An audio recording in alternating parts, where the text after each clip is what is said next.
बिस्मिल्लाहिर्रहमानिर्रहीम। इय्याका नअबुदु व इय्याका नस्तईन। अल्लाह तेरी इबादत करते हैं और सिर्फ तेरे से मदद मांगते हैं मौला। लाहौर, आज पहले तुम्हें जिस तादाद में आप आज हॉकी स्टेडियम में आए जश्न आजादी बनाने के लिए, मैं खास तौर पे अपनी बहनों को खुशामदीद कहता हूं। आज वो मुल्क खुशकिस्मत है जिसकी माएं और बहनें आजादी का जज्बा रखती हैं, जिनमें शऊर होता है। और वो मुल्क खुशकिस्मत है जिसर इस तरह के जुनूनी बाशऊर नौजवान होते हैं।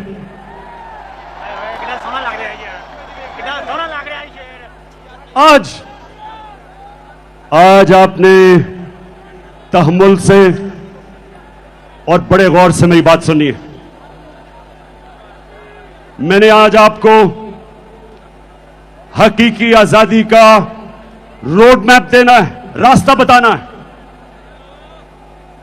और मैंने आखिर में हमने क्या कदम उठाने हैं हकीकी आजादी को हासिल करने के लिए, वो आज मैं सारी कौम को वो रास्ता बताऊंगा। मेरे पाकिस्तानियों, 4 किस्म की गुलामी होती है।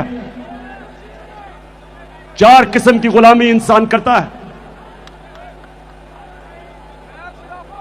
कायद आजम मोहम्मद अली जिन्ना ने हमें एक गुलामी से आजादी दिलवाई। मैं आज अपनी तकरीर के अंदर आपको वीडियोस दिखाऊंगा ताकि आपको समझ आए, मैं अपने आप को बेहतर तरीके से आपको समझा सकूं कि मैं क्या कह रहा हूं। तो मैं सबसे पहले एक आपको छोटी सी कायद आजम की वीडियो सुनाना चाहता हूं, जिन्होंने आज से 75 साल पहले कहा। तो मैं ये चाहता हूं कि उस वीडियो को चलाएं please. Muslims desire freedom more than anyone else because love for freedom, fraternity and liberty is the lifeblood of their existence. But freedom must mean freedom both from the British exploitation and Hindu domination. 100 millions of Muslims will never agree merely to a change of masters. तो पाकिस्तानियों, मैं अब उर्दू में बताता हूं कि हमारे कायद मोहम्मद अली जिन्ना ने क्या कहा। उन्होंने यह कहा कि हम अंग्रेज की गुलामी से निकल के हिंदुओं की गुलामी में नहीं जाना चाहते, हम एक आजाद मुल्क बनाना चाहते हैं। और उन्होंने बताया कि मुसलमान हमेशा आजादी के लिए जद्दोजहद करता है। क्योंकि मेरे पाकिस्तानियों, जब पाकिस्तान बन रहा था तो एक नारा था कि पाकिस्तान का मतलब क्या, और मेरा तेरा रिश्ता क्या। अब ला इलाहा इल्लल्लाह का मतलब, ये मेरी कौम ये गौर से सुन लो, क्योंकि मैं जो आगे आपको बताने जा रहा हूं, हमने कैसे मुकम्मल तौर पे हकीकी आजादी हासिल करनी है। ये याद रखें कि हम अल्लाह से जब कलमा पढ़ते हैं तो अपना अल्लाह से वादा करते हैं कि अल्लाह तेरे अलावा हम किसी के सामने नहीं झुकेंगे। इसको सब समझ जाओ कि हमें बताया गया था शुरू में कि सिर्फ पत्थर के बुतों के सामने झुकना शिर्क है। आहिस्ता आहिस्ता हमें समझ आई, जैसे जैसे मेरी उम्र गुजरी तो मुझे समझ आई कि जब भी अपने जमीर का आप सौदा करते हो और राय हक से हटते हो और किसी भी झूठे खुदा के सामने झुकते हो। पैसा, पैसे के पुत, और सबसे खतरनाक गुलामी का पुत खौफ का पुत है जो इंसान को गुलाम बना देता है। और कभी भी एक गुलाम कौम ऊपर नहीं आ सकती। गुलाम सिर्फ अच्छे गुलाम बनते हैं। इसलिए बड़ी जद्दोजहद के बाद, लाखों कुर्बानियों के बाद पाकिस्तान बना। मैं ज़मान पाक में बड़ा हो रहा था।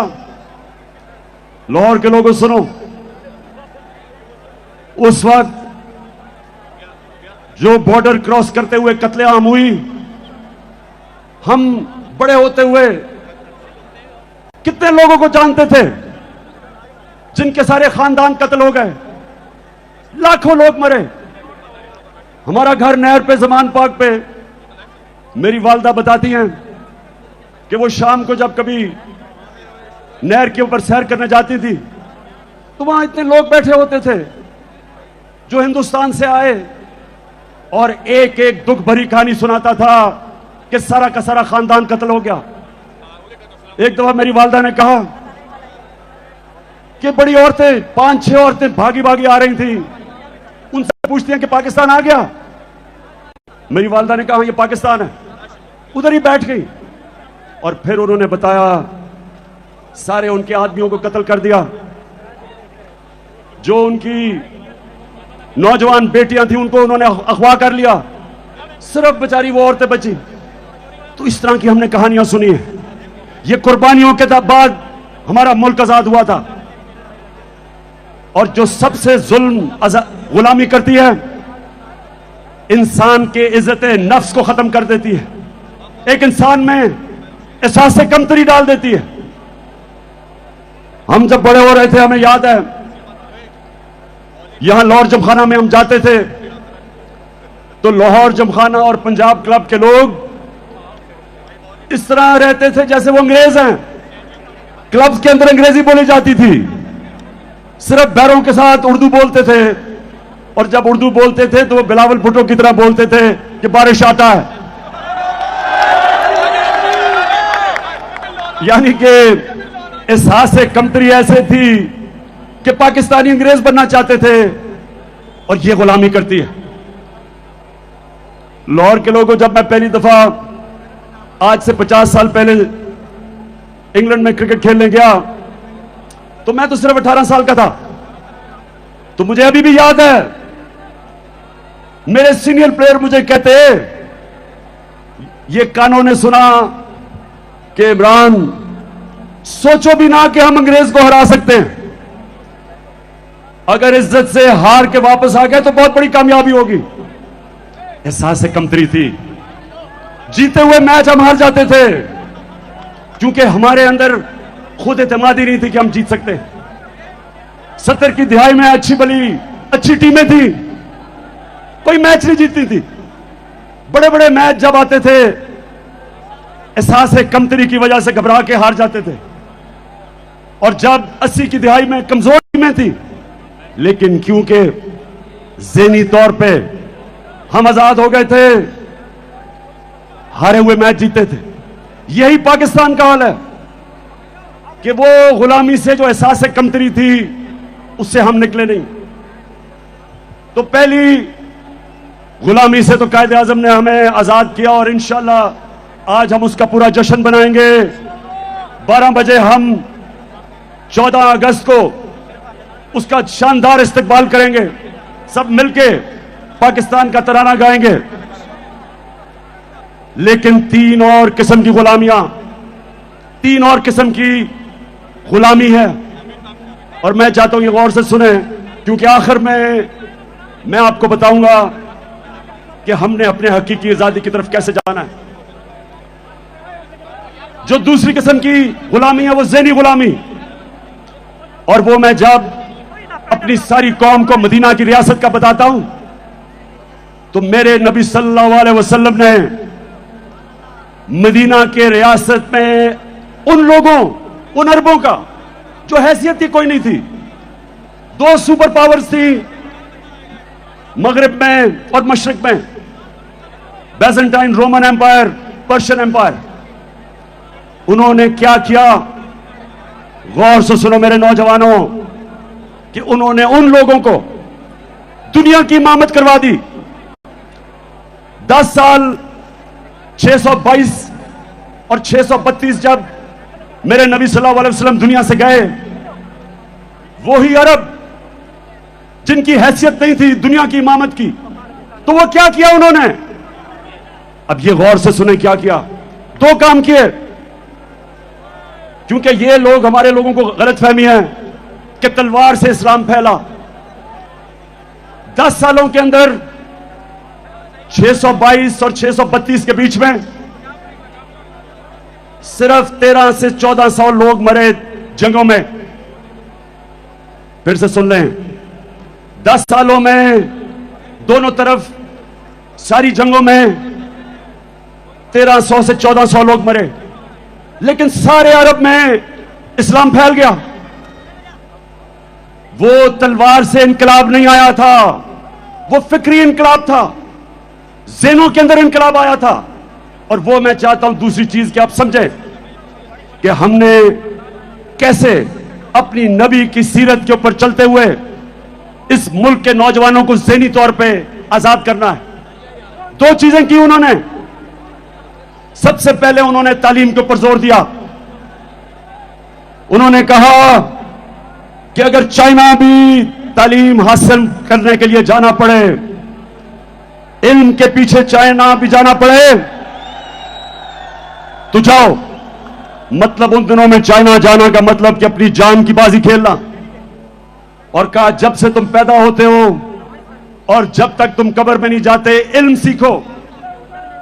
तालीम को उन्होंने इबादत बना दिया, आलिम का दर्जा उन्होंने ऊपर उठा दिया। जो जहालत की गुलामी थी उससे आजाद किया। और दूसरी आजादी, ये खास तौर पे आप सुन लो, दूसरी उन्होंने ज़हन कैसे आजाद किए? उन्होंने इंसानों को बताया कि ये जो खौफ है, पाकिस्तानियों गौर से सुनो, क्योंकि ये खौफ आपके ऊपर तारी किया जा रहा है आजकल। इससे मेरे नबी ने लोगों को कैसे आजाद किया? क्योंकि जो खौफ की गुलामी है वो सबसे खौफनाक गुलामी है। मैं बार बार लोगों को मिसाल देता हूं करबला की। मुसलमानों की तारीख में जो सबसे बड़ा सानिया हुआ, सबसे बड़ी ट्रेजेडी हुई, करबला के अंदर जब हजरत इमाम हुसैन पहुंचे तो कूफा के लोगों को पता था कि हजरत इमाम हुसैन राय हक पे हैं, उनको पता था। लेकिन यजीद के खौफ की वजह से, उसके जुल्म से डर के उन्होंने उनकी मदद नहीं की। और हमेशा कूफा के लोगों ने बाद में पछताए कि क्यों नहीं हमने उनकी मदद की और इस्लाम की तारीख की सबसे बड़ी ट्रेजेडी होने दी। तो नबी ने लोगों को कैसे आजाद किया खौफ से? उन्होंने कहा 3 सबसे बड़े खौफ हैं इंसान के। सबसे बड़ा खौफ मौत का खौफ, दूसरा खौफ कि मैं जलील ना हो जाऊं, मैं फेल ना हो जाऊं, और तीसरा खौफ मेरी रिस्क ना चली जाए, मेरी नौकरी ना चली जाए, मेरी बिजनेस ना बंद हो जाए। ये 3 खौफ की वजह से इंसान अपने जमीर पे कॉम्प्रोमाइज करता है, इंसान राय हक पे चढ़ने से डरता है, इन 3 खौफ की वजह से। मैं जब पॉलिटिक्स में आया तो मैं जब पढ़े लिखे लोगों को कहता था कि मेरे साथ आओ पॉलिटिक्स में, अगर पॉलिटिक्स में करप्ट लोग हैं तो ईमानदार लोगों को आना चाहिए। मुझे अफसोस से कहना पड़ता है कि पढ़े लिखे और ईमानदार लोग ज्यादातर मुझे कहते थे पॉलिटिक्स बड़ी गंदी है, हमें जलील कर देंगे। मैं आज भी लोगों को कहता हूं, ये जो मेरे घटिया मुखालिफ 26 साल से मेरे किरदार कुशी कर रहे हैं, 26 साल से मेरे ऊपर इन्होंने हर किस्म का किताबें मेरे ऊपर गंदी लिखवाई, हर किस्म के मेरे ऊपर इन्होंने बदनाम करने की कोशिश की। लेकिन अल्लाह की शान देखो, आज अब किस तादाद में आए हुए हैं और मुझे हौसला अफजाई कर रहे हैं।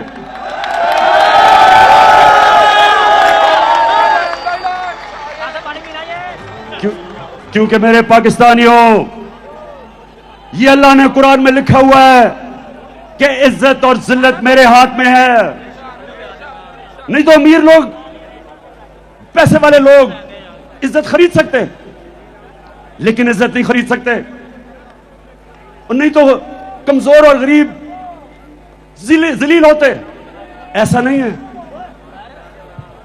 और जिंदगी मौत, यह भी मैं आज आप सबको बता दूं कि आज तक किसी ने कोई बड़ा काम नहीं किया जो मौत से डरता है।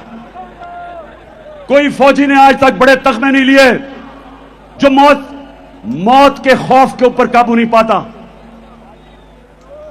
पहला आदमी जो माउंट एवरेस्ट पे चढ़ा था, सबसे ऊंचा पहाड़ दुनिया में, एडमंड हिलरी, उससे पहले जितनों ने भी कोशिश की थी माउंट एवरेस्ट पे चढ़ने की, या वो मर गए थे और या फेल हो गए थे। तो जब वो पहला आदमी माउंट एवरेस्ट पे चढ़ा, उसने अपने मौत के खौफ के ऊपर काबू पाया। और यह मदीना की रियासत में मेरे नबी ने किया, इंसानों को आजाद कर दिया, मौत का खौफ चला गया। पैसे की लालच वो चली गई, क्योंकि रिस्क तो अल्लाह के हाथ में। और उनको यह पता चल गया कि कोई इंसान हमें जलील नहीं कर सकता, मेहनत हम करेंगे। ऊपर वाला दिलों के राज जानता है, और उसके ऊपर ईमान रख के वो लोग, आजाद लोग, उनकी परवाज, जिस तरह अल्लाह कुरान में कहता है कि जब इंसान, सबसे अजीम मखलूक अल्लाह की, इंसान फरिश्तों से भी ऊपर चला जाता है, लेकिन जब गिरता है जानवरों से भी नीचे चला जाता है। तो हमारे हाथ में, पाकिस्तानियों, यह ज़हनी आजादी की तहरीक, कि हमें पहले इत्मीनान होना चाहिए कि हम नबी सल्लल्लाहु अलैहि वसल्लम की उम्मत है, दुनिया के सबसे अजीम लीडर की उम्मत है। हमें यह जमीन में चूंटियों की तरह रेंगने की जरूरत नहीं। हम हाथ फैला के दुनिया के सामने क्यों फिरते हैं? हम वो कौम है, पाकिस्तान वो कौम है जो 27वीं रमजान पे पाकिस्तान बना था। अल्लाह ने इस मुल्क को हर किस्म की नेमत दी है, लेकिन कोई भी कौम जो गुलाम होती है, गुलाम ज़हनियत की, वो कभी उसकी परवाज ऊपर नहीं होती। तो दूसरी चीज कि हमने अपने बच्चों को नबी सल्लल्लाहु अलैहि वसल्लम की सीरत पढ़ानी है। मैं जब प्राइम मिनिस्टर था, मैंने रहमतुल लिल आलमीन अथॉरिटी बनाई, बड़े बड़े स्कॉलर्स को उसमें बिठाया। उस अथॉरिटी का मकसद यह था कि कॉलेजेस और स्कूलों में हमारे नबी सल्लल्लाहु अलैहि वसल्लम की जिंदगी हमारे बच्चों को बताएं, ताकि उनके कैरेक्टर मजबूत हों, ताकि वो ज़हनी तौर पे आजाद हों। और सबसे बड़ी चीज ये कि वो मगरबी तहजीब के गुलाम ना बन जाएं। जब तक उनको अपनी तारीख का, अपने दीन का नहीं पता चलेगा, तो मगरबी तहजीब इतनी इस वक्त छाई हुई है कि हमारे बच्चे उनकी गुलामी करेंगे।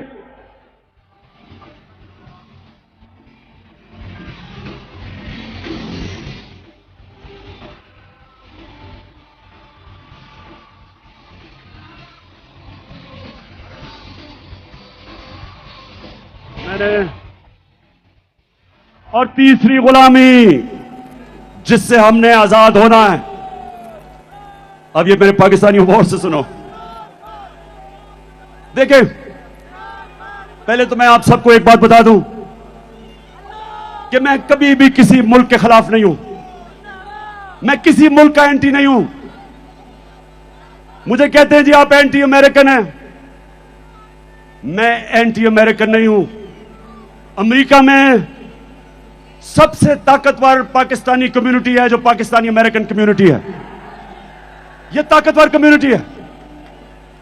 हम क्यों एक मुल्क के एंटी हों जिधर सबसे पैसे वाले हुनरमंद प्रोफेशनल्स पाकिस्तानी बैठे हुए हैं?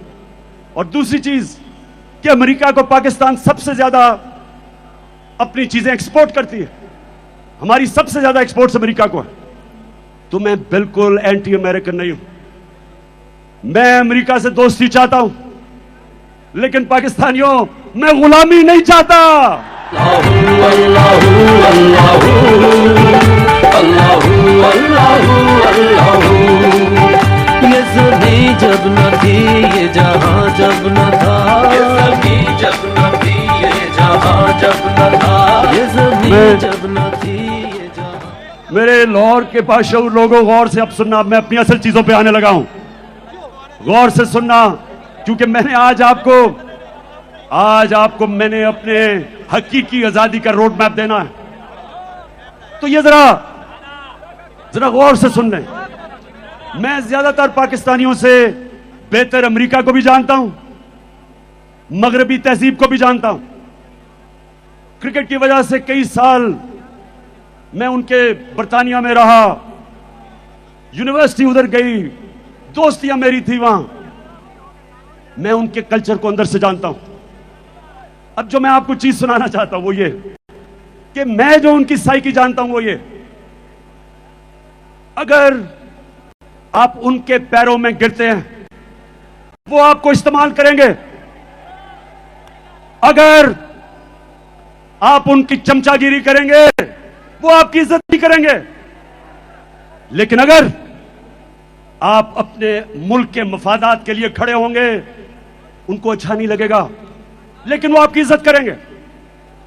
तो मैं जब सियासत में आया आज से 26 साल पहले, दो वजह से मैं पॉलिटिक्स में आया।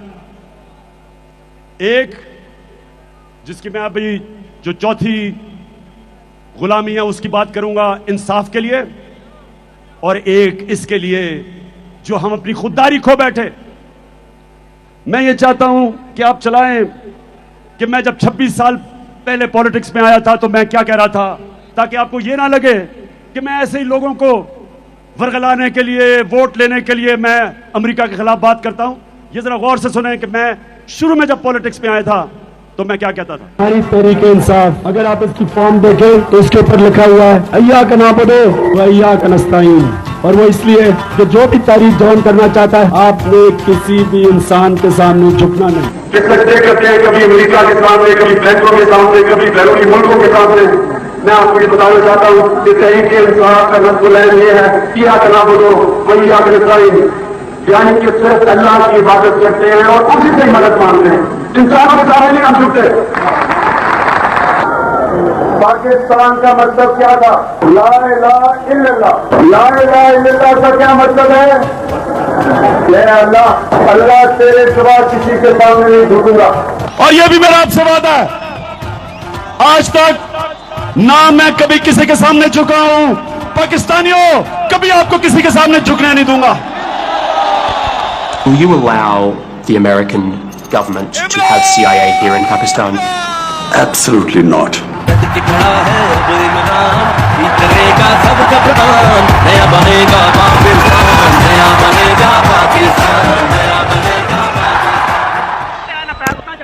मैं ये मेरे पाकिस्तानियों ये आपको इसलिए बता रहा हूं कि मैं वो पाकिस्तानी था जिसको अल्लाह ने सबसे ज्यादा शोहरत दी।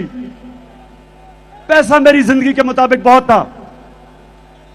मुझे क्या जरूरत पड़ी थी कि अगर मैं जाती मफादात के लिए पॉलिटिक्स में आता, कि जिस इंसान को अल्लाह ने सब दिया था उसको क्या जरूरत पड़ी थी कि 26 साल अपनी जिंदगी के पॉलिटिक्स में गुजारे और इन गंदे लोगों के साथ मथा लगाए। वो इसलिए और वो इसलिए कि पाकिस्तानियों, मेरे मां बाप जब मैं बड़ा हो रहा था, हमेशा मेरी मां ने और मेरे बाप ने कहा कि तुम्हें अंदाजा नहीं, तुम कितने खुशकिस्मत हो कि तुम एक आजाद मुल्क में पैदा हुए हो। हमारे से पूछो गुलामी क्या थी। अंग्रेज के ऑफिस में जाते थे तो आम जो उस वक्त इंडियंस थे, उनके लिए सिर्फ चंद इंडियंस को बैठने की इजाजत थी। अंग्रेज के ऑफिस में आप खड़े रहते थे, उनकी कंटोनमेंट्स थी, उनके क्लब्स थे, वहां कहीं ऐसे लिखा हुआ था कि इंडियंस और कुत्तों को इजाजत नहीं। ये होती है गुलामी। तो मैं बचपन से इस चीज का मुझे एहसास था और मैंने अपने मुल्क में एहसास कमतरी देखी अंग्रेज की गुलामी की वजह से। और हमेशा जब मैं क्रिकेट की खेलों में जाता था तो हम एक वो टीम जो कोई मैच नहीं जीतती थी, क्रिकेट की ग्राउंडों के ऊपर आहिस्ता आहिस्ता एक वक्त आया कि हमने अंग्रेजों को भी हराया, दुनिया को हराया, वर्ल्ड चैंपियंस बन गए।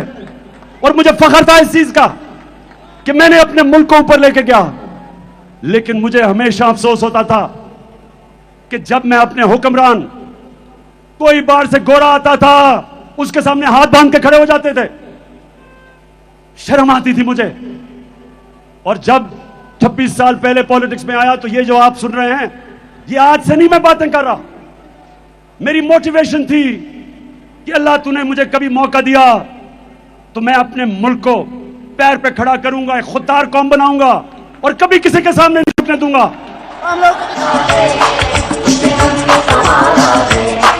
इसका एक जरा हमें जान से प्यारा है, इसका एक जरा हमें जान से प्यारा है। ये देश ये देश हमारा है, ये देश हमारा है। तो मैं अब जरा आपको वीडियोस दिखाऊंगा, जरा संभल के देखना।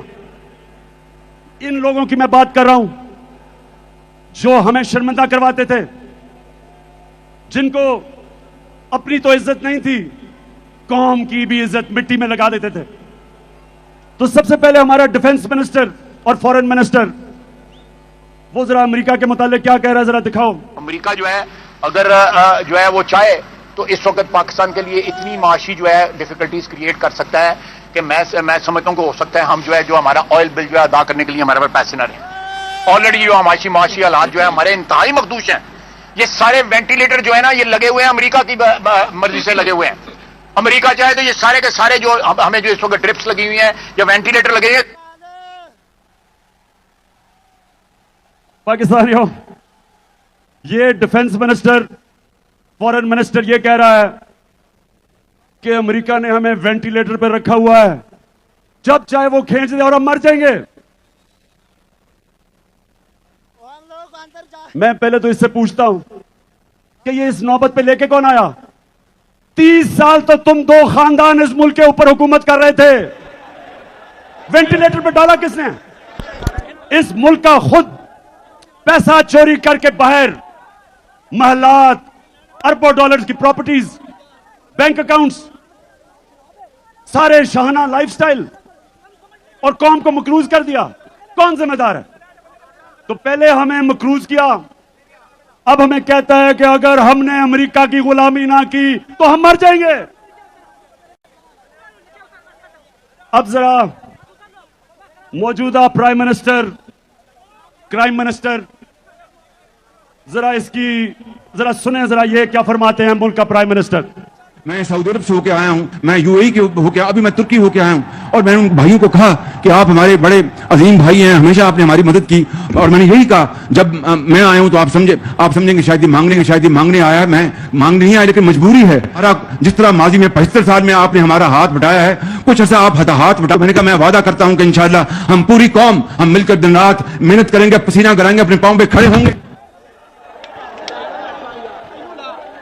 अब मुझे बताएं पाकिस्तानियों, मुझे बताएं आप कि जब आप मुल्क का प्राइम मिनिस्टर और उस मुल्क का डिफेंस मिनिस्टर ये कहते हैं कि अमेरिका के बगैर हम जी नहीं सकते, तो मुझे बताएं आप सबकी क्या इज्जत होगी?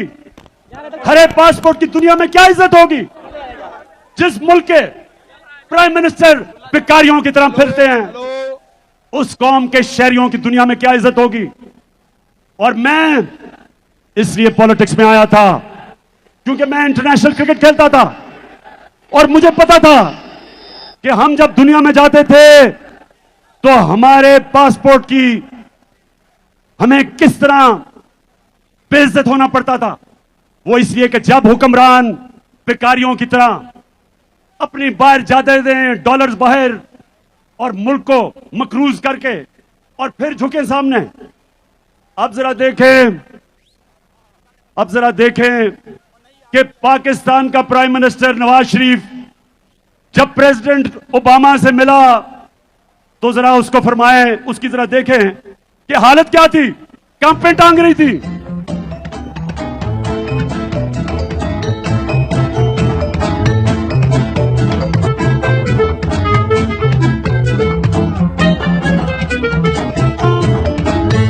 I thank you once again and look forward to welcoming you and Mr. Obama and Mrs. Obama in Pakistan.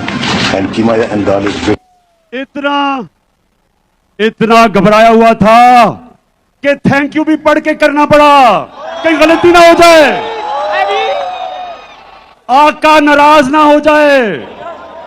तो पाकिस्तानियों, अब जरा मैं सिर्फ एक और आपको वीडियो दिखाना चाहता हूं, फिर से आप ये गलतफहमी में ना हो कि मैं आज ये बातें कर रहा हूं। ये मैं जब से पॉलिटिक्स में हूं ये बातें कर रहा हूं मेहर का।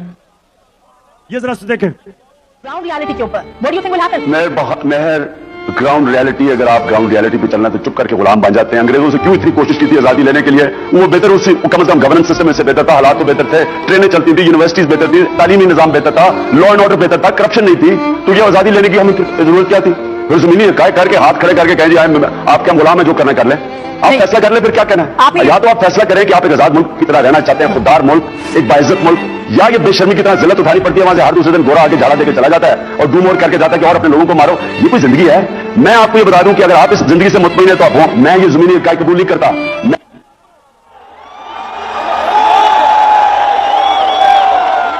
सो पाकिस्तानियों जरा गौर, मैंने अभी 12 बजे तक मैंने अभी जरा आखिर पॉइंट पे भी आना है, लेकिन मैं ये समझाना आपको चाह रहा हूं कि मेरा जो कायद था, कायद आजम मोहम्मद अली जिन्ना, अपनी तारीख की किताबें पढ़ें, एक गुलाम हिंदुस्तान में एक आजाद लीडर था, उसके सारे मुखालिफ इज्जत करते थे, खुददार था, कभी किसी के सामने नहीं झुकता था।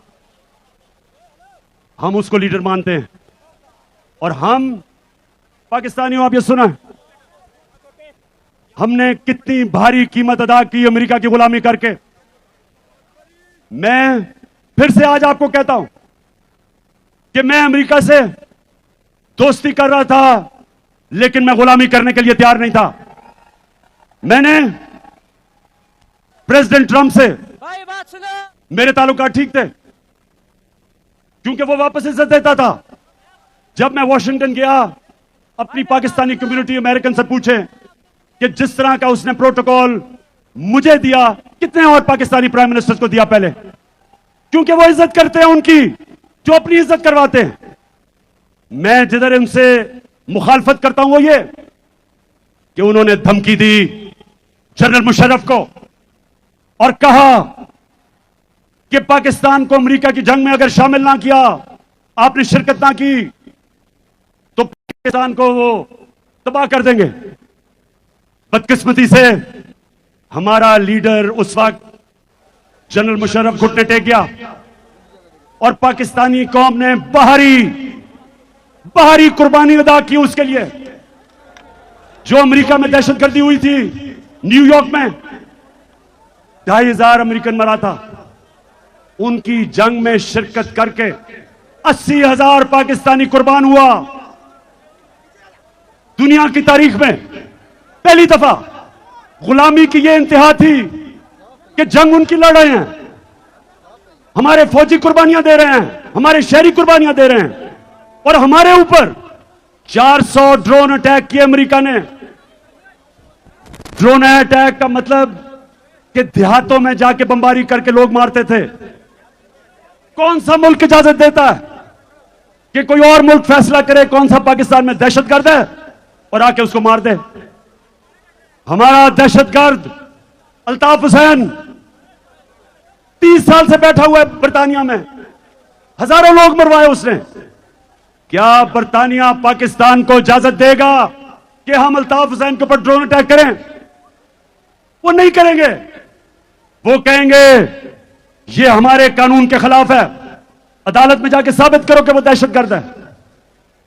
तो हमारे मुल्क में आप फैसला करके जिसको मर्जी 400 ड्रोन अटैक किए, एक मदरसे के ऊपर ड्रोन अटैक करके 60 बच्चों को मार दिया, और यहां चूहे बैठे हुए थे, किसी की जरूरत नहीं थी अमेरिका को कहे कि तुम जुल्म कर रहे हो।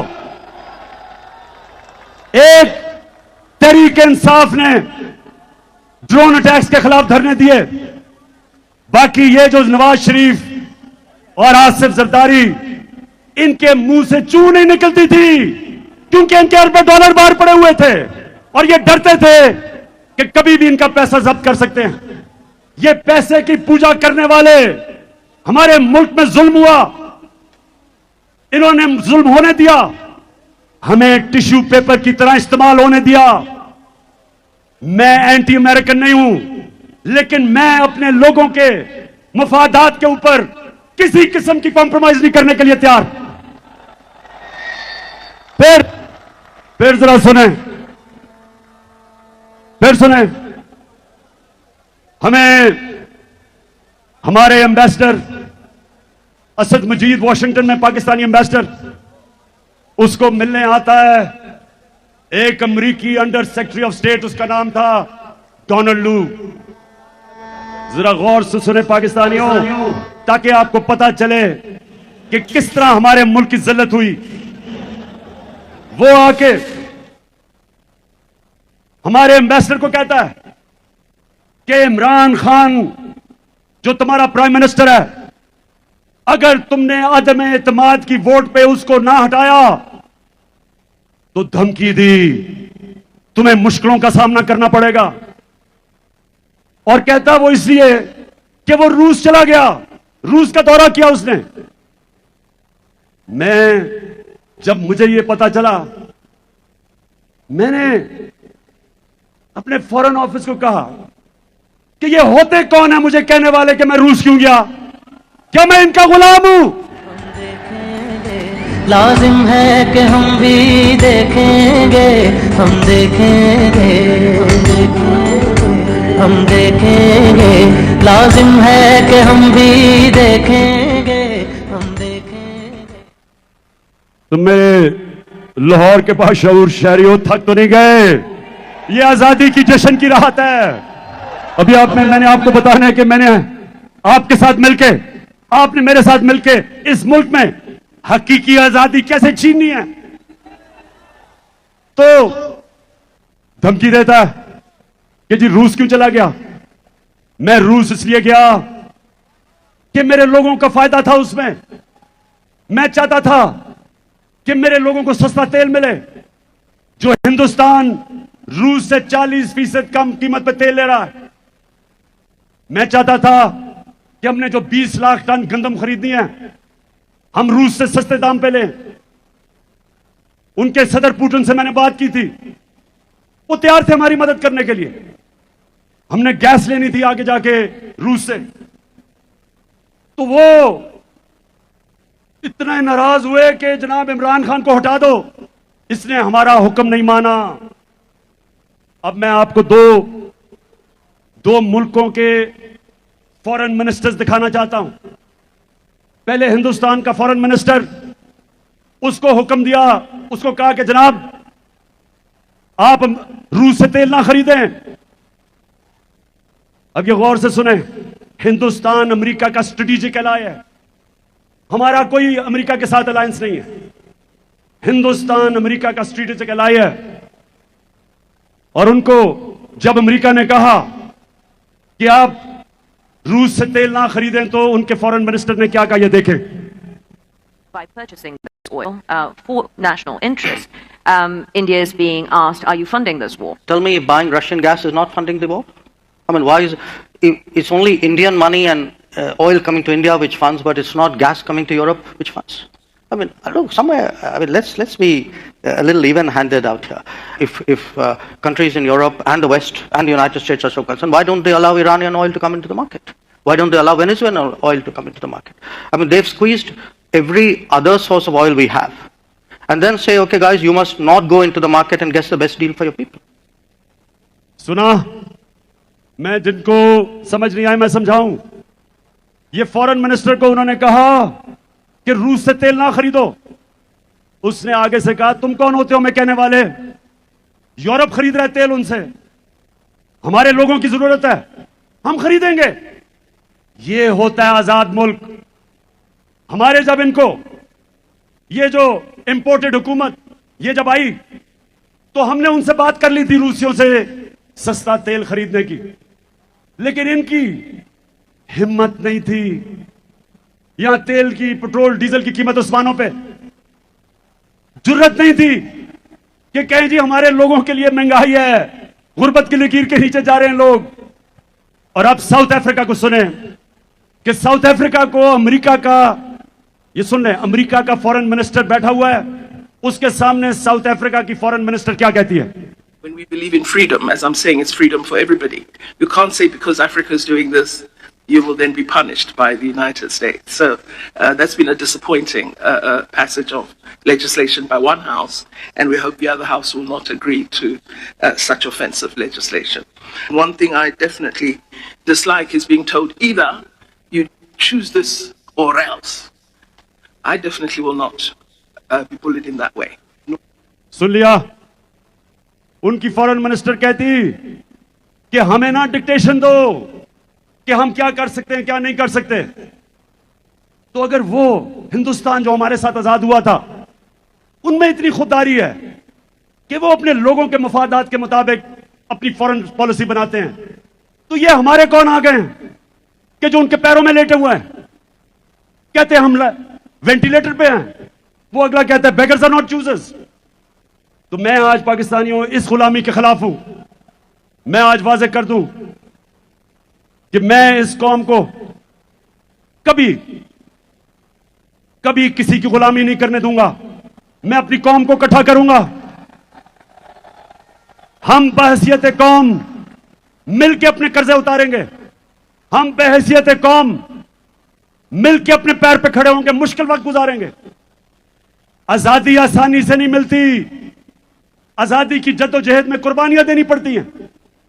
मुझे पता है कि मेरी कौम तैयार है कुर्बानियों के लिए, मुझे पता है, लेकिन ऊपर वो बैठे हुए हैं जो पैसे के गुलाम हैं। और हकीकी आजादी की जद्दोजहद तब तक जारी रहेगी जब इस हुकूमत, इंपोर्टेड हुकूमत को हम फारग नहीं करते और इलेक्शन नहीं करवाते। हम मिलके इस मुल्क में जद्दोजहद करेंगे।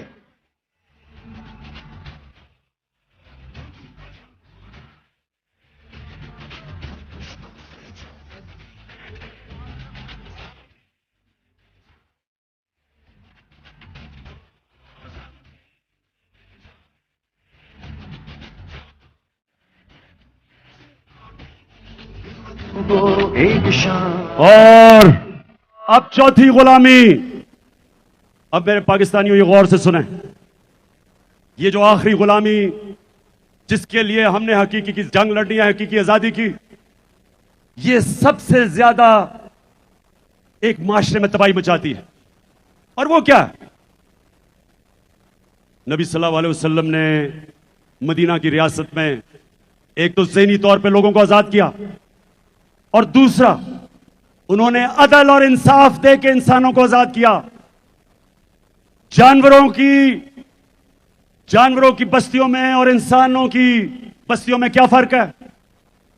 जानवरों की बस्तियों के अंदर जो ताकतवर है वो जो मर्जी करे, कमजोर अपनी जान बचा के फिरता है। कमजोर की कोई अहमियत नहीं, उसके कोई हुकूक नहीं, वो छुपता फिरता है। और ताकतवर जो मर्जी करना चाहे कर सकता है। इसको कहते हैं जंगल का कानून। इंसानी माशरा इंसाफ पे बनता है। इंसाफ का क्या मतलब है? कि कमजोर को ताकतवर से कानून तहफ़्फ़ुज़ देता है, जिसको अंग्रेजी में रूल ऑफ लॉ कहते हैं, जिसको हम कानून की हुक्मरानी कहते हैं। इसके बगैर एक माशरे में लोग आजाद नहीं हो सकते। अब देहातों में निकल जाएं, बेचारा कमजोर आदमी वो फंसा हुआ है थाने कचहरी की सियासत में। उसको हर किस्म की, वो हर जगह जाके उसका मुश्किल। ताकतवर कानून तोड़े, चोरी करे, डाके मारे, उसके पास वसाइल होते हैं, तो उसको इंसाफ का निजाम नहीं पकड़ सकता। नबी सल्लल्लाहु अलैहि वसल्लम ने मदीना में इंसाफ दे के इंसानों को आजाद किया। हजरत अली रजी अल्लाह ताला एक यहूदी शहरी से केस हार जाते हैं, खलीफा वक्त होते हैं, क्योंकि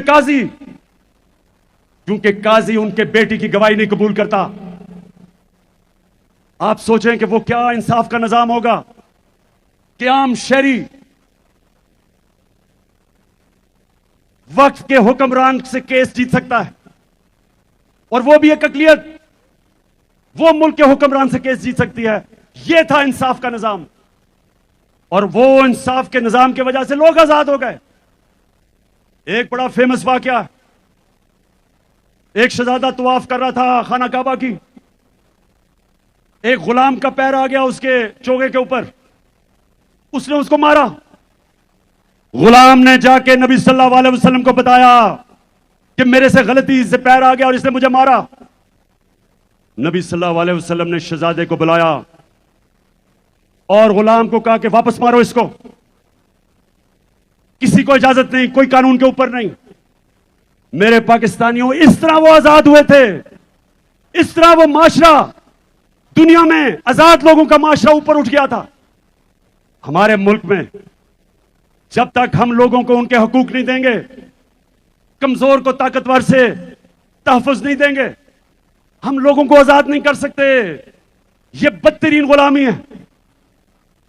हिंदुस्तान की तारीख, जो ऊपर से आता था, जो भी अटैक करता था हिंदुस्तान को, वो सीधा पहुंचता था पानीपत, जिधर जाके जंग लड़ी जाती थी पानीपत की। क्यों? क्योंकि लोग मुकाबला करने के लिए तैयार नहीं थे, क्योंकि वो गुलाम थे। सिर्फ आजाद माशरे अपनी आजादी के लिए लड़ते हैं। तो मेरे पाकिस्तानियों, मैं अब आपको एक वीडियो दिखाने लगा हूं कि हमारा पुरअमन एहतजाज था 25 मई को, उसमें हमारे साथ पुलिस ने क्या किया। हमारा हक था पुरअमन एहतजाज करने का। ये 3 दफा हमारे दौर में 3 दफा धरने दिए गए। 2 दफा फजलुर रहमान ने, 1 दफा कैंपेन टांगनी बिलावल ने, 2 दफा डीजल ने, 1 दफा कैंपेन टांगने वाली ने। हमने ना कोई रास्ते में रुकावट की, ना कोई मुश्किलें की, ना कोई एफआईआर रजिस्टर की। जरा आप दिखाएं कि 25 को हमारे साथ क्या हुआ।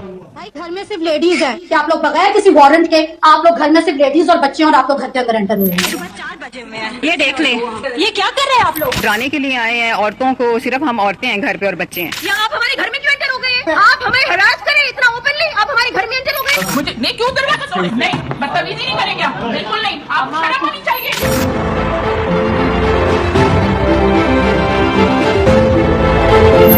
तो नहीं कि 40 के 40 मर्द और गुंडों की तरह घरों के अंदर दरवाजे थे, आपके गेट तोड़ के अंदर घुस गए हैं। हम पे बदतमीजी की है, तशद्दुद किया है, इतना मुझे मारे, पूरे तरीके से मेरी बेटी को थप्पड़ मारा है।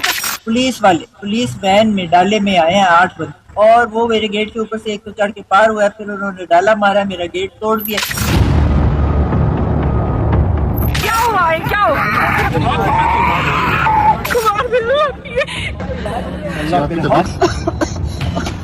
यार उसको सांस नहीं आ रहे। पानी पी आंटी, पानी पी, ठीक हो जाएगा। पानी पी आंटी।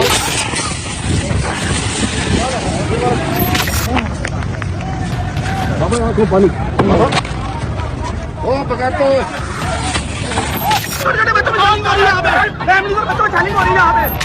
और इसको शेल मुंह पे इन्होंने मारा, निशाना लेके।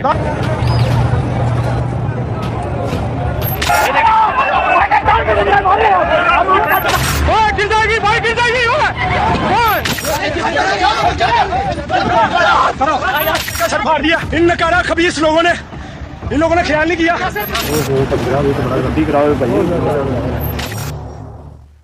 अच्छा, अब ये जो अभी आपने देखा,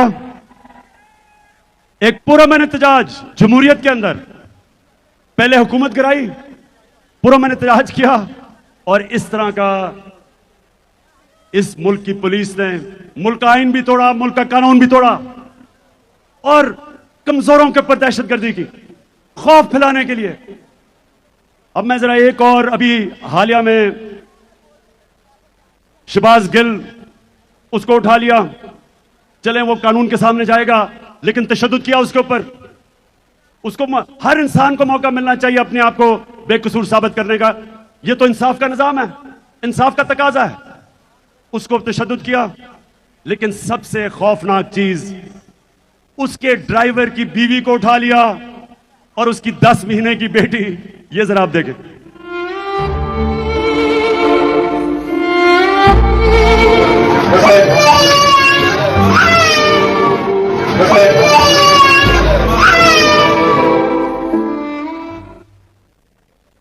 ये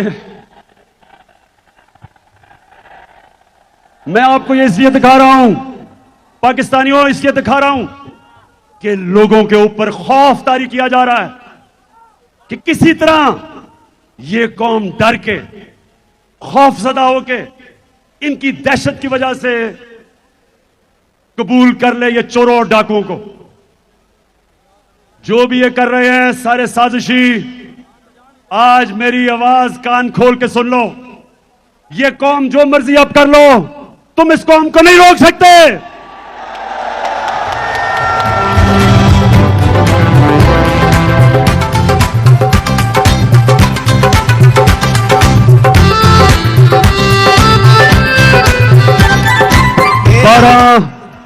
बारह बज गए हैं, लेकिन मैं आपसे 5-7 मिनट के बाद बात करके फिर हम सारे कौमी तराना गाएंगे और फिर जश्न बनाएंगे आतिशबाजी का 14 अगस्त का। वो इस पे दिल कुर्बान, इस पे जान भी कुर्बान है। तेरा पाकिस्तान है, ये मेरा पाकिस्तान है। तेरा पाकिस्तान है, ये मेरा पाकिस्तान है। इस पे दिल कुर्बान, इस पे जान भी कुर्बान है। वो इस पे दिल कुर्बान, इस पे जान भी कुर्बान है।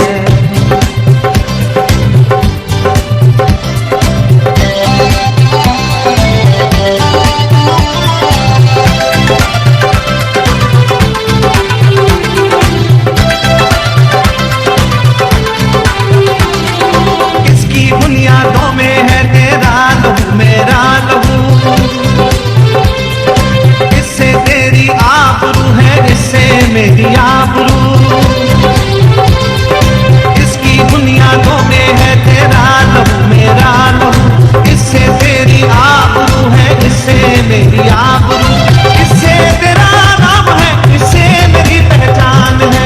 इससे तेरा नाम है, इससे मेरी पहचान है।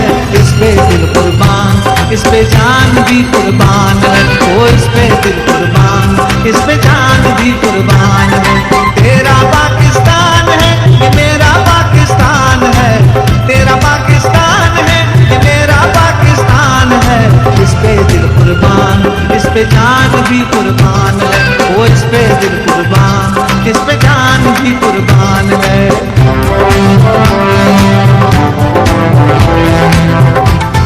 अभी नहीं, अभी नहीं।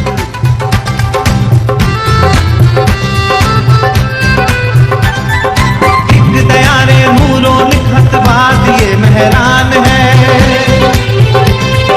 नूर आंखों का मेरी खाके बलूचिस्तान है। एक दयारे नूरो लिखत बाद ये मेहरान है। नूर आंखों का मेरी खाके बलूचिस्तान है। दिल है सरहद की जमीन पंजाब जिस्मो जान है। दिल है सरहद की जमीन पंजाब जिस्मो जान है। इस पे दिल कुर्बान, इस पे जान भी कुर्बान है। ओ इस पे दिल कुर्बान, इस पे जान भी कुर्बान है। तेरा पाकिस्तान है, ये मेरा पाकिस्तान है। तेरा पाकिस्तान है, ये मेरा पाकिस्तान है। इस पे दिल कुर्बान, इस सबको 14 अगस्त की मुबारक हो। इस पे जान भी कुर्बान है।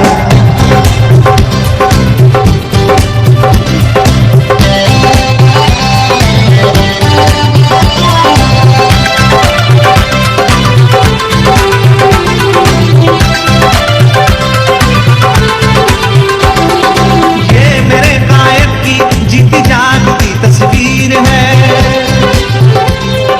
शायर मशरिक के ख्वाबों की हंसी ताबीर है। ये मेरे कायद की जीती जागती अपनी लाइट्स भी जलवा दें, लाइटें, फोन्स की लाइटें। हंसी ताबीर है। ये वतन प्यार ये वतन मेरा वतन माशाल्लाह। माया ईमान है, इस पे दिल कुर्बान, इस पे जान भी कुर्बान है, ओ इस पे दिल कुर्बान, इस पे जान भी कुर्बान है। दाग उठा है सारा वतन साथियों, मुजाहिदों दाग उठा है सारा वतन साथियों, मुजाहिदों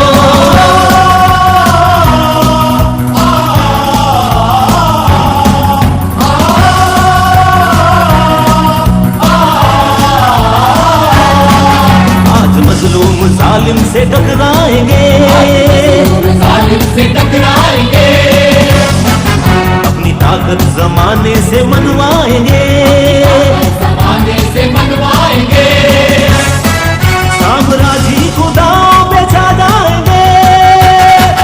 साथ है मर्दोजन सर पे बांधे कफन, साथ है मर्दोजन सर पे बांधे कफन, जाग उठा है सारा वतन साथियों, मुजाहिदों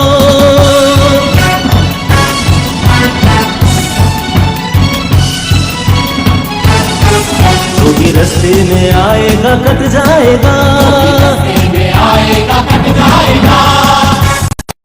उनका मैदान लाशों से पट जाएगा, लाशों से पट जाएगा।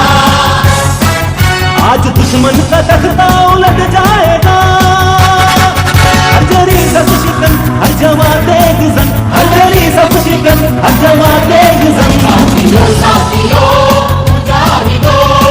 जाग उठा है सारा वतन साथियों, मुजाहिदों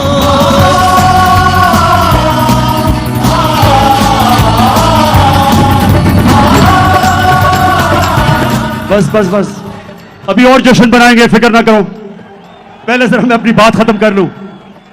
देखें, अब वैसे आज मैंने अपनी जिंदगी में सबसे बेहतरीन 14 अगस्त बनाया,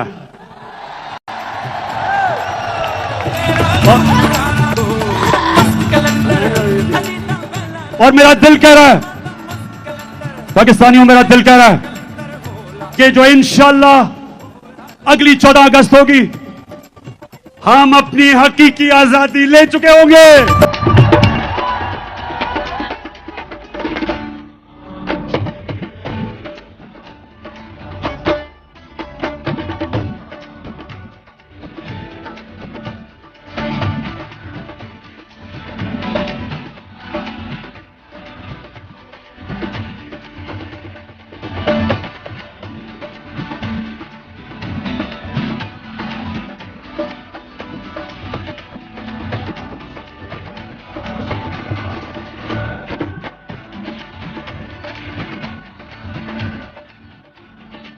अच्छा, अभी फिर जश्न होगा, लेकिन मैं आपको जो इस कौम के खिलाफ साजिश हो रही है वह मैं पहले वो साजिश बताऊंगा और उसके बाद बताऊंगा कि हमने कैसे इस साजिश को खत्म पाश पाश करना है।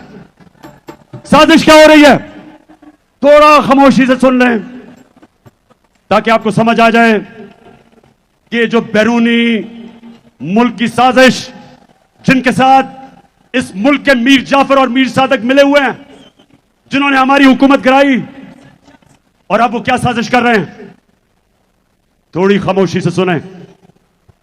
पहले उन्होंने हमारी हुकूमत कराई, इनका ख्याल था कि लोग मिठाइयां बांटेंगे, कौम सड़कों पे आ गई, करोड़ों लोग पाकिस्तान की सड़कों पे निकले,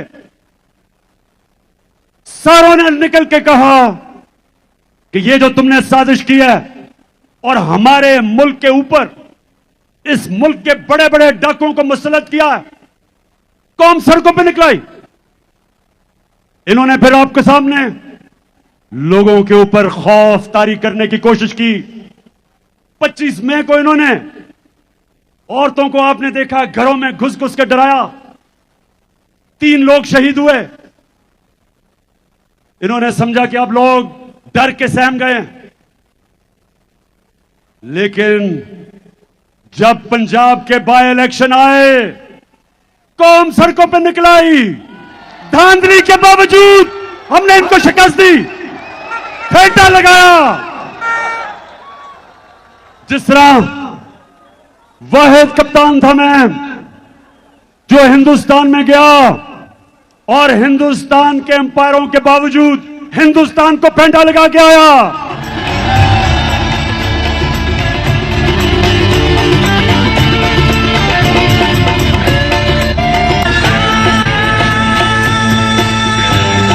तो इस बारी इन्होंने इंतजामिया को साथ मिलाया, अंपायरों को साथ मिलाया, पुलिस का इस्तेमाल किया और वो सिकंदर सुल्तान जो एक बददियानतदार इलेक्शन कमिश्नर, उसने पूरी मदद की इनकी, हर किस्म की धांधली की। और सिकंदर सुल्तान वो तो एक बुज़दिल आदमी है, उसको तो पीछे से एक बूट पड़ा, इसलिए उसने एक जूता पड़ा तो उसने पूरी मदद की। इस सारे के बावजूद अवाम, कभी बाय इलेक्शन में ऐसे अवाम नहीं निकली। लाहौर के लोगों में खास तौर पे तो आपको सलाम करता हूं कि आपने पूरी तरह शिकस्त दी इनको।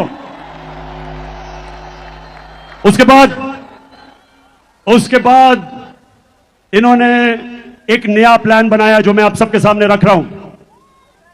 प्लान यह बनाया है कि इमरान खान के खिलाफ केसेस करो, इलेक्शन कमीशन में तोशाखाना का केस, फंडिंग का केस, किसी तरह इसको डिस्क्वालीफाई करो और इसको डिस्क्वालीफाई करके उधर से नवाज शरीफ को बुलाओ, वो भगौड़े को बुलाओ जो झूठ बोल के बाहर भागा हुआ है,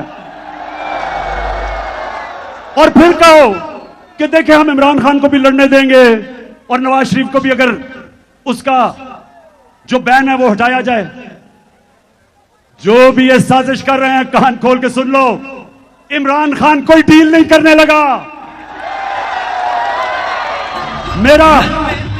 मेरा मुकाबला इस डाकू से ना करो, ये 30 साल से पैसे चोरी कर रहा है। मैं सिर्फ आपको एक छोटी सी वीडियो जरा एंजॉय करेंगे, वीडियो ये जरा गौर से सुने। ये आज से 12 साल पहले, आज से 10 साल पहले, ये देखें जरा वीडियो। चलो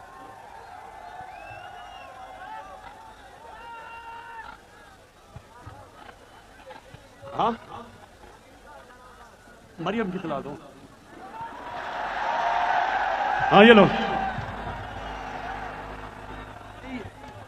ये वाली नहीं, मुझे पता है आप पावर इन बस बस बस ये पुरानी वीडियो वो चलाओ ना, वो जो एवन फील्ड अपार्टमेंट की वीडियो है, जरा सुने तो देखे सही। इनकम इतनी है कि आप कोई प्रॉपर्टी आप दे सकते हैं, क्योंकि आपने मे फेयर के अंदर जो आपकी 4 अपार्टमेंट्स हैं उनकी 1 अरब से ज्यादा, 1 अरब रुपए से ज्यादा उनकी कीमत है। अब 4.5 अरब तक पहुंच गई है उनकी कीमत। आपने अपनी जो टैक्स में टोटल आमदनी बताई है 94 में है, 1.5 लाख रुपए। मुझे ये बताएं कि आपने अरबों रुपए की मे फेयर में प्रॉपर्टी खरीदी कैसे? ये था 10 साल पहले, आज से 10 साल पहले ये। अब उसका जवाब आता है। सलमान शहबाज शरीफ का बेटा जो मफरूर हुआ है वो इसका जवाब देता है। बात यह है कि जिन अरबों रुपए की मे फेयर की प्रॉपर्टीज की ये बात कर रहे हैं, ये तो पहले पता नहीं है। बताएं कौन सी प्रॉपर्टीज है, लाएं, दिखाएं, उसका कोई प्रूफ लाएं। ये कह रहा है, अब ये सुनते रहिए जरा, मैं चाह रहा हूं गौर से देखें। 2012 में मैं कह रहा हूं कि इनकी प्रॉपर्टीज हैं। सलमान शहबाज शरीफ का वो बेटा जो किकबैक स्पेशलिस्ट है, वो आके कहता है कि कौन सी प्रॉपर्टीज। अब मरियम बीबी को सुने कि इस तरह मुझे लगा कि आप लोगों को बेवकूफ नहीं बना सकते। मेरी सेंट्रल लंदन में प्रॉपर्टीज तो दूर की बात है, मेरी पाकिस्तान में भी कोई प्रॉपर्टी नहीं है। मैं अपने वालिद के साथ है और मुझे समझ नहीं आई कि मेरी और मेरी वालिदा की और बहन भाइयों की प्रॉपर्टीज ये कहां से निकाल के ले आए। अब ये सुन लिया आपने कि किधर से प्रॉपर्टीज निकाल ली। मेरी तो लंदन छोड़े, पाकिस्तान में भी कोई प्रॉपर्टी नहीं। अब देखें, सुने सुने सुने सुने नौजवानों सुनो, एक हदीस है कि शैतान इंसान के गुनाह दुनिया में नशर कर देता है। सुन ले, शैतान इंसान के गुनाह के दुनिया में इसलिए नशर कर देता है क्योंकि अल्लाह अल्लाह हक है। अब जरा आगे चलो, पैनमा का नवाज शरीफ, मरियम नवाज, हसन नवाज और हुसैन नवाज के बैरून मुल्क खुफिया असासों का इंकशाफ। पनामा लीक्स ने बैरून मुल्क खुफिया दौलत का भांडा फोड़ दिया। सुन लिया, पनामा में बैनुल अक़वामी इंकशाफ होता है और जिन्होंने छुपाए होते हैं अपने असासे वो सारे सामने आ जाते हैं। तो जब ये सामने आ जाते हैं तो नवाज शरीफ के बेटे हुसैन शरीफ क्या कहते हैं, ये जरा सुने। मैं इस बात को तस्लीम करता हूं कि अल्हम्दुलिल्लाह पाक लेन के ऊपर जो अपार्टमेंट्स हैं वो अल्हम्दुलिल्लाह हमारे हैं। मैं इस बात को तस्लीम करता हूं कि उनको ऑफशोर कंपनीज नेस्को लिमिटेड और नीलसन लिमिटेड जो है उनको ओन करती हैं। और मैं आपको ये भी अर्ज करता हूं उनको होल्ड कर रही है इस वक्त मरियम नवाज शरीफ, मेरी हमशीरा जो है। शुक्रिया शुक्रिया, ऐ अल्लाह तेरा शुक्र है, अल हक है, तू सच का खुदा है। तो सबके सामने क्या चीजें आई कि यहां के प्राइम मिनिस्टर ने आपका पैसा चोरी करके लंदन में अरबों रुपए की प्रॉपर्टीज ली और वो बाहर इंकशाफ में सामने आ गई और ये कह रहे हैं कि वो आदमी जो 30 साल से मुल्क के पैसे चोरी करके बाहर लेके जा रहा है, वो कह रहे हैं कि इमरान खान को और उसको एक ही तराजू में खड़ा कर दो। मैं तो 20 साल बाहर कमाई की, सारे पैसे बैंकिंग चैनल से सब कुछ बेच के, सारा मेरा जीना मरना पाकिस्तान में है, और मुझे कह रहे हैं कि उसके साथ मुआवजा करेंगे। तो साजिश पहली ये कि नवाज शरीफ को लाने की कोशिश है। सितंबर की आखिर में नवाज शरीफ फिक्र ना करो, तुम्हारा मैं बहुत अच्छी तरह इस्तकबाल करूंगा। साजिश, एक मिनट, साजिश दूसरी कि इमरान खान के ऊपर केसेस करो, किरदार कुशी करो। ये वो जो टीवी स्टेशन लिफाफों वाले, पैसे लेके जमीर बेचने वाले, उनके जरिए इमरान खान की किरदार कुशी करो, उसको बुरा भला करो, उसको डिस्क्वालीफाई करो, और फिर वो टीवी चैनल जो इमरान खान का मौकफ पेश करती हैं उनको बंद करो, ARY को बंद करो। ARY को किसने बंद किया भाई? ARY का क्या कसूर था? उसको क्या पता था कि शहबाज गिल क्या कहते हैं प्रोग्राम में? ARY का क्या कसूर था? उसका कसूर यह था कि वो इमरान खान का मौकफ पेश करता है, जबकि ये दूसरे किराए के टट्टू, जमीर फरोश, ये वो चैनल्स जो किरदार कुशी करते हैं और फिर सोशल मीडिया के लोगों के ऊपर क्रैकडाउन, सोशल मीडिया के बच्चों को टेलीफोन करके धमकियां, उनको डराना, उनको पकड़ लेना, खौफ फैलाना कि किसी तरह सोशल मीडिया भी इस मुल्क में इमरान सामने ना लेके आए, उसको भी बंद कर दो। और उससे भी खौफनाक चीज ये एक और साजिश चल रही है कि हमारी अदलिया को तकसीम करने की, ताकि अदलिया से अपने फैसले करवाए जाए। मीडिया का मुंह बंद करो, अदालतों को तकसीम करो, मुल्क में खौफ फैलाओ, इमरान खान की आवाज बंद करो, और फिर इन चोरों को, डाकुओं को हमारे ऊपर मुसल्लत करो जो बैरूनी एजेंडा है। और इससे एक और बहुत खौफनाक गेम चल रही है कि इमरान खान और फौज के बीच में, तहरीक इंसाफ और फौज के बीच में आपस में लड़ाई करवाई जाए, आमना सामना करवाया जाए। मेरे पाकिस्तानियों, मैं 18 साल का था जब मैं बांग्लादेश, तब ईस्ट पाकिस्तान था, मार्च 1970 मैं ईस्ट पाकिस्तान मैच खेलने गया अंडर 19 का। हमें यहां मीडिया पे ब्लैकआउट था, डिक्टेटर का जमाना था, मीडिया के ऊपर पाबंदियां थी, हमें पता ही नहीं था कि ईस्ट पाकिस्तान में क्या हो रहा है। जब मैं वहां मैच खेलने गया तो मेरा चाचे का बेटा ब्रिगेडियर शफीक उसके पास में ठहरा। वो पहली दफा उसने मुझे बताया कि हो क्या रहा है,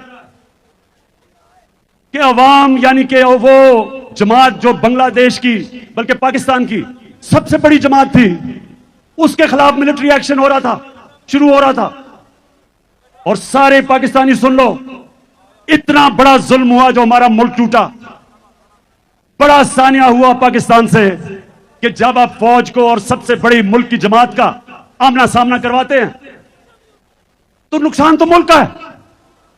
आज फिर वो साजिश हो रही है, हर किस्म का प्रोपेगेंडा किया जा रहा है कि जनाब इमरान खान तो शोहदा के खिलाफ, उनके खिलाफ बात कर रहा है।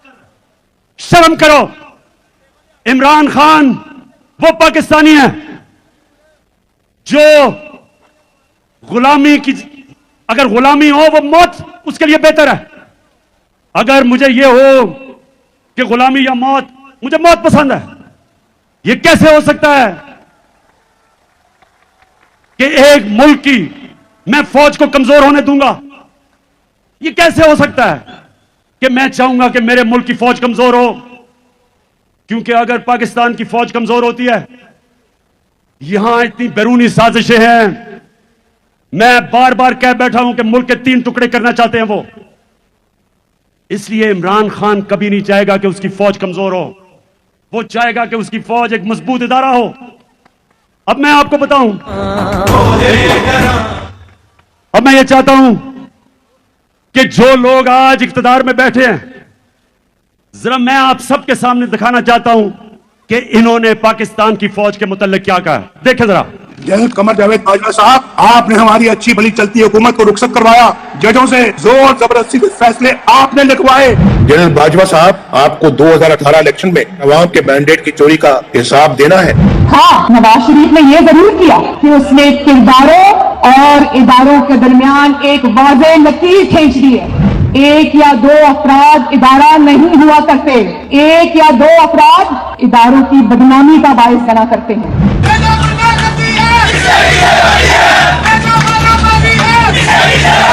तुम हमें सियासत बतलाते हो, अपने हुदूद में रहो, इसराइल की नौकरी न किया करो, इसराइल के वजीफों पर पलने वाले जनरलों अपने हुदूद में रहो। बड़े बड़े रैंकों वालों से भी अपने आप को मुहतरम समझता हूं, तो सीधे हो जाओ, और अगर बिगड़ोगे तो फिर अगर हम बिगड़ गए तो अफगानिस्तान में अमेरिका का क्या हासिल हुआ, खुदा की कसम यहां तुम्हारा हो जाएगा। और अभिनंदन की क्या बात करते हैं? मुझे याद है चीफ ऑफ आर्मी स्टाफ तशरीफ लाए, पैर कांप रहे थे, पसीने माथे पे थे। दफा के लिए ये पूरी इंप्यूनिटी के साथ अपना सीना चौड़ा करके डिफेंस बजट को क्लेम कर रहे हैं और मांग रहे हैं कौम से। कौम की हड्डियों से गोश्त तक जो है इन्होंने निचोड़ लिया है और उतार लिया है। ये सुन लिया, ये आज हमें गद्दार कह रहे हैं, ये चूहे हमें गद्दार कह रहे हैं। अब मैं सिर्फ एक आपको बताना चाहता हूं कि मैंने अपनी फौज के मुतालिक क्या कहा। ये देखें, जो फौज का इदारा है कभी इसके खिलाफ बात ना करें, क्योंकि फौज एक ऐसी चीज है जो अगर हमारी फौज ना होती तो ये मुल्क में नहीं रहना था। इमरान खान से ज्यादा इस मुल्क को जरूरत पाकिस्तानी फौज की है, और हमें हमेशा इस इदारे को इसकी मजबूती के लिए हमें बात करनी चाहिए। और आज कैंपेन चलाई जा रही है कि पाकिस्तान की फौज, कि पाकिस्तानी, हम तहरीक इंसाफ फौज के खिलाफ हैं। जो लोग इस मुल्क में हकीकी आजादी चाहते हैं वो हमेशा चाहेंगे कि हमारी फौज मजबूत हो। और कभी मैं जब तनकीद करता हूं तो मेरी तनकीद तामीरी होती है। जिस तरह एक बाप अपने बच्चों के तनकीद करता है उनकी इस्लाह करने के लिए, मेरी इस तरह की तनकीद नहीं होती इन चोरों की तरह, जिनके एजेंडा कुछ पैसे बाहर पड़े, बाहर के लोगों की गुलामी करने वाले, पैसे की बुत की पूजा करने वाले, जिनके बच्चे बाहर, पैसे बाहर, ईदें बाहर, शॉपिंग बाहर, इलाज बाहर, और वो मुझे कह रहे हैं कि जनाब इमरान खान गद्दार है। मैं आज अपने सारी कौम के सामने कहना चाहता हूं कि ये जो साजिश की जा रही है कि मुल्क की सबसे बड़ी जमात को फौज के सामने खड़ा करने की, ये मुल्क के खिलाफ साजिश है। ये एक बैरूनी साजिश का हिस्सा है इस मुल्क को कमजोर करने का। ये जो चोरों को ऊपर बिठाया था बैरूनी साजिश के तहत, ये मुल्क को कमजोर करने के लिए चोरों को ऊपर इसलिए लेके आए थे कि इनसे जो भी कहें करवा सकते हैं। तो मेरे पाकिस्तानियों, मैं आज खास तौर पे इस प्रोपेगेंडा जो चल रहा है, सोशल मीडिया के लोगों को पकड़ पकड़ के लेके जा रहे हैं। एक बच्चे के बाप को पकड़ा हुआ है, उसे कह रहे हैं कि स्टेटमेंट दो कि इमरान खान ने हमें कहा था फौज के खिलाफ बयान देना। ये हो रहा है आज। तो मैं आज आपके सामने ऐलान करना चाहता हूं कि मेरा आज अगला लाएअमल क्या है। सबसे पहले मैंने फैसला किया कि अपनी आवाम में निकलने का। मैं अपने लोगों के पास जाऊंगा,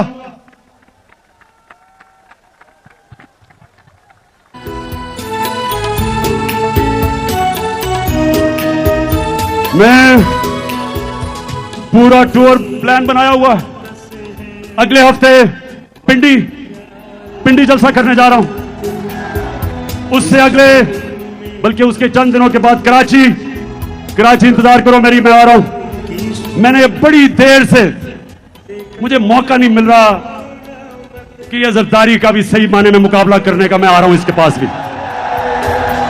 ये पाकिस्तान का बड़ा लुटेरा जिसने जो जुल्म किया है सिंध की आवाम से, जो गुलाम बनाया हुआ है इसने सिंध के लोगों से, उन बेचारों के ऊपर FIRs, गुंडों से मार पड़वाना, जेलों में डालना, उनका पैसा खा जाना, जहालत में रखना, और सिर्फ इसलिए कि सिंध का पैसा लूट के ये बाहर ले जाए। तो इंशाल्लाह सिंध में आपके पास भी आ रहा हूं। सखर का भी मेरा प्लान है। हैदराबाद आ रहा हूं, इस्लामाबाद जा रहा हूं, पेशावर तैयार हो जाओ, उधर भी आ रहा हूं। मर्दान आ रहा हूं। अटक का मेरा प्लान है। उस एबटाबाद, उसके बाद मुल्तान, फिर बावलपुर, फिर सरगोदा, झेलम, गुजरात, फैसलाबाद और गुजरावाला, और आखिर में कोयटा। आपको भी नहीं मैं भूला, उधर भी आ रहा हूं मैं।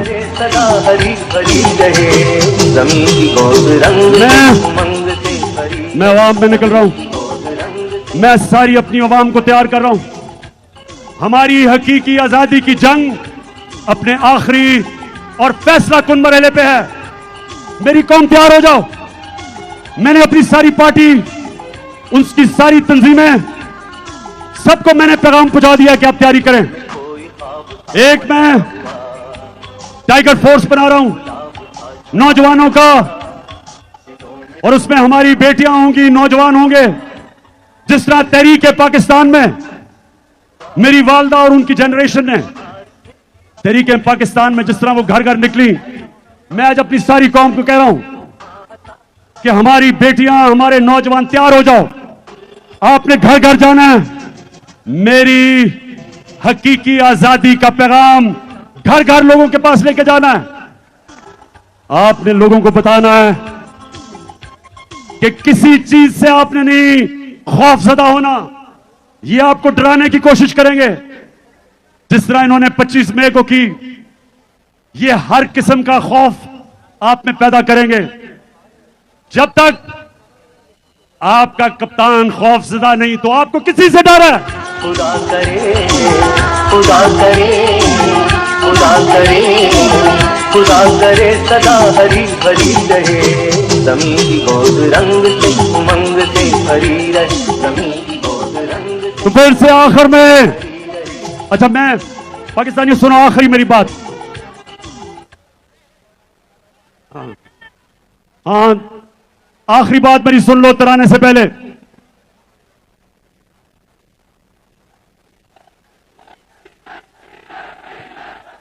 बता हुआ नजर में गुलाब था छुपा हुआ। आपको मुझे ये बताएं, डीजल बार बार आपको क्यों याद आ जाता है? वैसे इन तीनों की जब इन तीनों की शक्लें नजर आई साथ साथ, थ्री स्टूजेस की, जरदारी, चेरी ब्लॉसम और डीजल,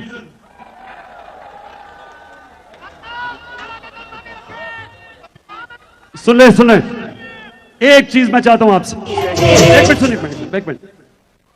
कायदे आजम से जब किसी ने पूछा, कायदे आजम के बड़े बुरे दिन थे 1937 में, एक सीट जीते वो, बड़ी आराम की जिंदगी गुजारे थे लंदन में, वहां से वापस आए, इलामा इकबाल ने उन्हें कहा था कि मुसलमानों की आपके बगैर लीडरशिप नहीं आती। तो कायदे आजम जब वापस आए तो एक सीट मिली।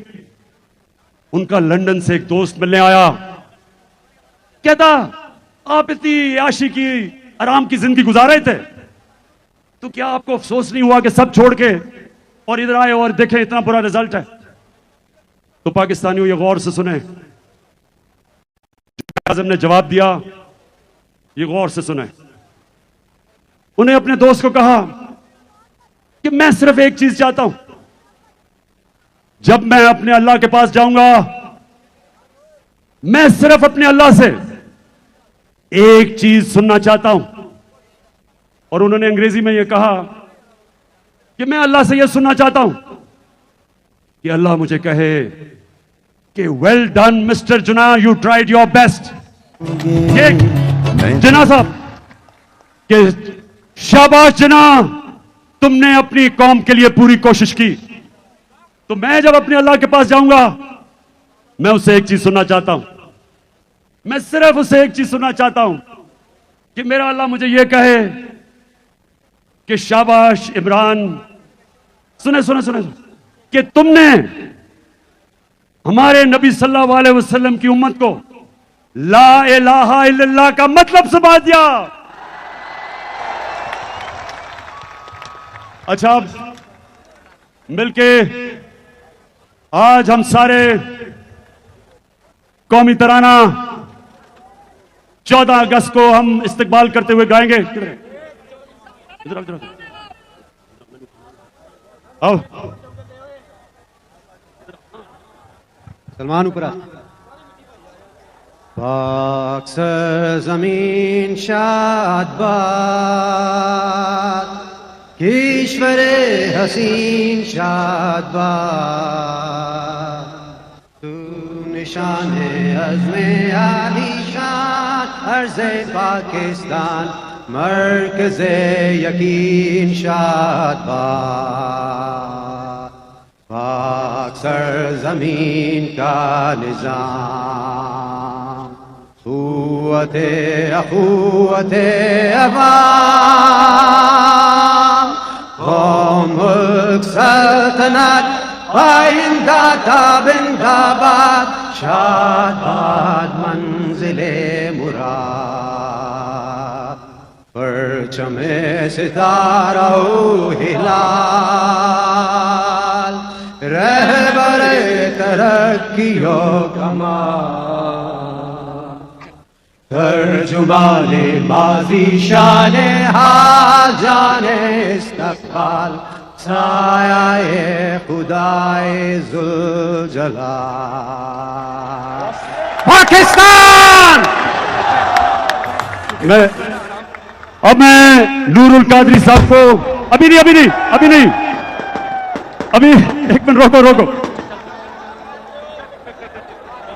मैं चाहता था कि नूरुल हक कादरी साहब हमारे श्रोता के लिए दुआ करें।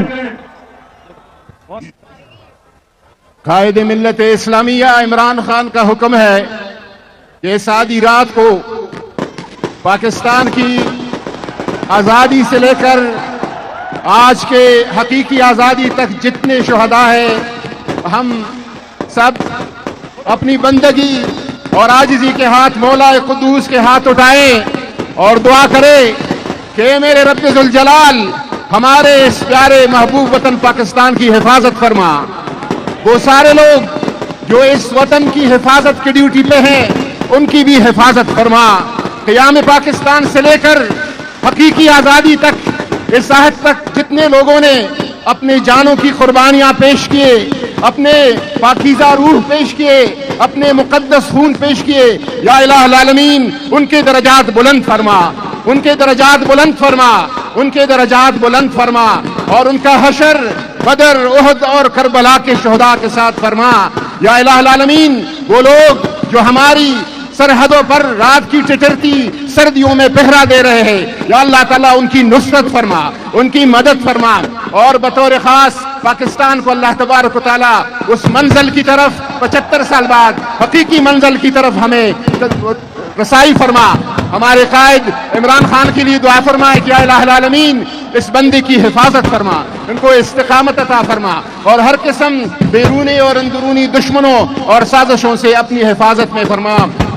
रब्बना ला तुआखिज़ना इन नसीना व अख्ताना, रब्बना वला तहमिल अलैना इसरन कमा हमलतहु अला अल्लज़ीना मिन क़ब्लिना, रब्बना वला तुहम्मिलना मा ला ताक़त लना बिह, वाफ़ु अन्ना वग़फ़िर लना वरहमना, अंत मौलाना फंसुरना अलल क़ौमिल काफ़िरीन। व सल्लल्लाहु तआला अला खैरि ख़ल्क़िही व नूरि अर्शिही व ज़ीनति फ़र्शिही सय्यिदिना मुहम्मद व आलिहि व अस्हाबिही अजमईन। मुबारक हो पूरी कौम को। सबको जश्न आज़ादी मुबारक।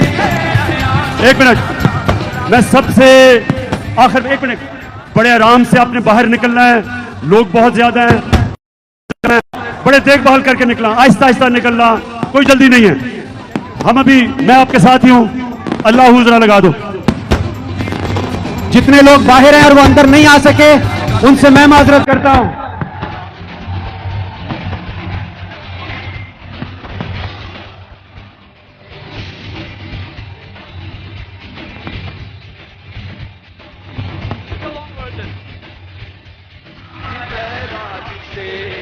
पर मुस्तफा आए